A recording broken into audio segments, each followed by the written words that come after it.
گزرے یہاں کچھ لوگ بستے تھے، زیادہ دن نہیں گزرے یہاں کچھ لوگ بستے تھے، جو دل محسوس کرتا تھا علی اعلان کہتے تھے۔ آج کے پروگرام میں تشریف لانے پہ ہم محترم اقبال رحمانی صاحب، مفتی عبداللطیف صاحب، قاری عبدالغفار صاحب اور میرے محترم جناب ملک محمد انور عزیز جویہ ملک انور عزیز صاحب کا تہہ دل سے شکریہ ادا کرتے ہیں کہ وہ لوگ تشریف لائے۔ اپنی گناہ گو مصروفیات میں سے بھائی کامران خالد صاحب ٹائم نکال کر تشریف لائے، ہم ان کو بھی ویلکم کہتے ہیں۔ اب میں پروگرام آگے چلاتا ہوں اور محترم منیر اختر صاحب سے گزارش کرتا ہوں کہ وہ مائک پر تشریف لائیں اور احباب کے سامنے اظہار خیال کریں۔ جناب منیر اختر بھٹی صاحب۔ اعوذ باللہ من الشیطان الرجیم، بسم اللہ الرحمن الرحیم۔ قد افلح من تزکا وذکر اسم ربہ فصلی بل تؤثرون الحیاۃ الدنیا والآخرۃ خیر وابقی ان ھذا لفی صحف الاولی صحف ابراہیم وموسیٰ۔ محترم علماء دین،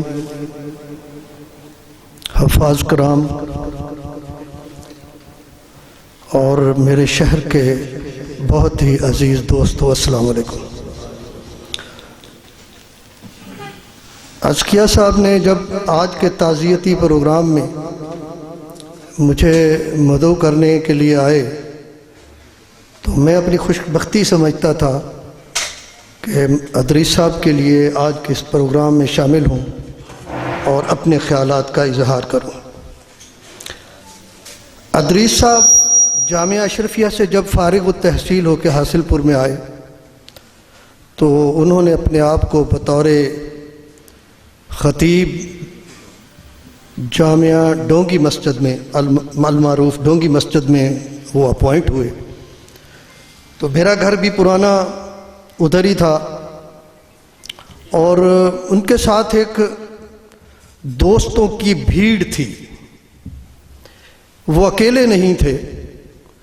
ندیم اقبال شہید مرحوم پروفیسر نذیر طارق صاحب، محترم عمر فاروق چوہان صاحب، رشید کھچی صاحب، یہ وہ ان کے ابتدائی دوستوں میں شامل تھے جو ان کے قافلے میں چلنا شروع ہوئے۔ دیکھتے ہی دیکھتے میں کچھ باتیں جس طرح کی دوست کرنا چاہتے ہیں یا میں تھوڑی سی ہٹ کے، کیونکہ میرا ان کے ساتھ ایک وقت گزرا ہے، میں اس پہ تھوڑی سی گفتگو کرنا چاہتا ہوں۔ ہماری ان کے ساتھ بے تکلفانہ محفلیں جو تھیں ان میں بھی ہم شریک رہے اور ان کے پیچھے نمازیں بھی پڑھتے تھے، ان کی نجی گفتگو میں بھی شامل ہوتے تھے۔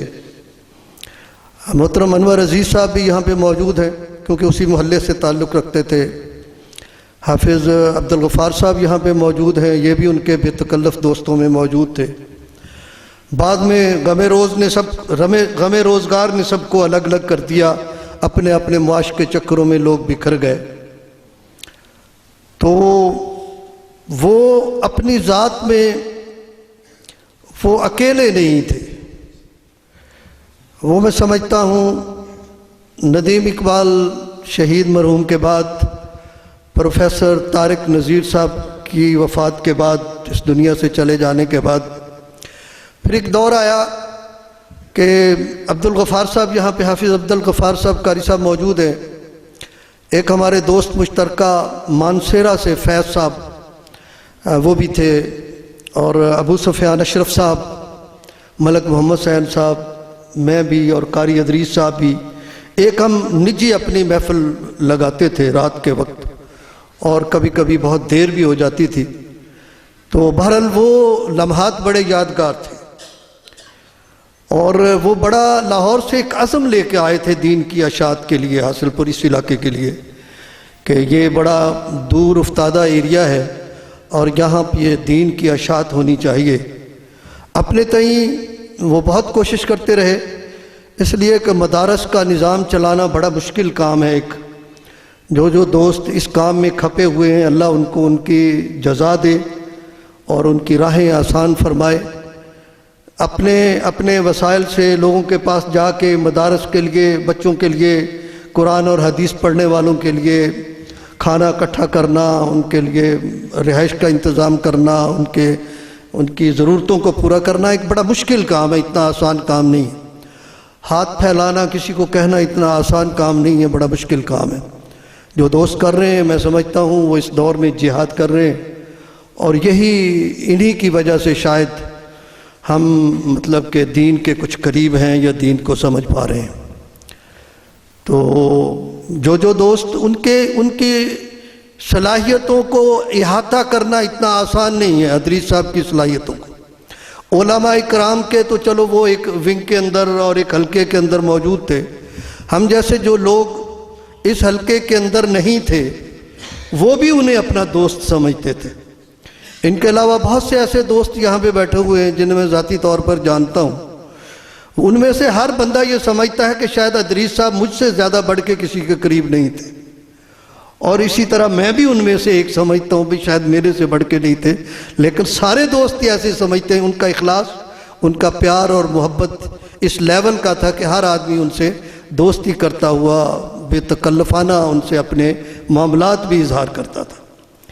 میں اپنے چھوٹے بیٹے کا نام رکھنے لگا تو میں ان کے پاس گیا، میں نے کہا ادریس صاحب بیٹے کا نام رکھنا ہے، تو مجھے کہنے لگے کہ بدری صحابہ کی 313 کی لسٹ لے جاؤ اور ان میں سے کسی بھی صحابی کے نام کا انتخاب کر لو، کہ اس لیے کہ وہ بدری صحابہ ہے۔ اور میں آج تک ایک صحابی کے نام پہ اپنے بیٹے کا نام رکھ کے اس پہ فخر محسوس کرتا ہوں کہ اس میں ادریس صاحب کی رائے بھی شامل تھی۔ تو بہرحال اللہ تعالیٰ ان کو غریق رحمت کرے، ان پر کروڑہا اور ان کے رستے جنت کے لیے بہت آسان بنائے، اور حساب کتاب کا معاملہ ہم جیسوں تو شاید ہونا ہے۔ میں سمجھتا ہوں جس راہ کے وہ مسافر تھے شاید ان کے لیے بہت آسانیاں ہیں، ہم لوگوں کے لیے مشکلات ہیں۔ ہم اپنے لیے ان سے دعائیں کرواتے تھے، ہمیشہ درخواست کرتے تھے کہ ادریس صاحب ہمارے لیے دعا فرمائیے۔ آخری وقت میں جب یہ کچھ بیماری کا ٹائم گزار رہے تھے تو کچھ روزگار کے حوالے سے کوئی اتنا زیادہ ٹائم ان کو نہ دے سکے، نہ ان کے ساتھ بیٹھ سکے، اس لیے کہ اندازہ ہی نہیں ہو سکا کہ وہ اتنی جلدی اس دنیا سے اٹھ جائیں گے یا چلے جائیں گے۔ اگر یہ اندازہ ہوتا تو شاید ہم کسی طرح ٹائم نکال کے ان کے پاس زیادہ ٹائم گزارتے، اور ان سے اس پیڑ کی طرح کہ جس کی چھاؤں میں بیٹھ کے انسان کچھ دیر سستاتا ہے اور پھر ہمت باندھ کے ایک نیا عزم لے کے پھر قافلے کی صورت میں چل پڑتا ہے، شاید ان کے ساتھ ہم ایسا وقت گزارتے۔ لیکن یہ افسوس ہے کہ ہمیں یہ اندازہ نہیں تھا کہ اس دنیا سے جانے والے ہیں۔ ہم بھی مسافر ہیں، سبھی یہاں پہ بیٹھے ہوئے لوگ، کسی کے ایک لمحے کا نہیں پتہ کہ اگلا لمحہ کیسا آئے گا، لیکن میں سمجھتا ہوں کہ ادریس صاحب نے اشاعت دین کے لیے حاصل پور میں یہ کام کیا، وہ ایک یادگار کے طور پر یاد رکھا جائے گا، اور علماء کرام کی موجودگی میں ان پہ کوئی بہت زیادہ گفتگو کرنا، ان کے علمی حوالے سے گفتگو کرنا شاید میرے لیے ممکن نہیں ہوگا۔ تو میں انہی الفاظ کے ساتھ اور دعا کے ساتھ کہ اللہ تعالیٰ ادریس صاحب کو کروٹ کروٹ سکون نصیب کرے، ان کو جنت الفردوس عطا فرمائے، اور ان کے جو لگایا ہوا پودا ہے اس کو شان و شوکت کے ساتھ تاناور درخت بننے تک اسے ہم اپنی آنکھوں سے دیکھ سکیں۔ السلام علیکم۔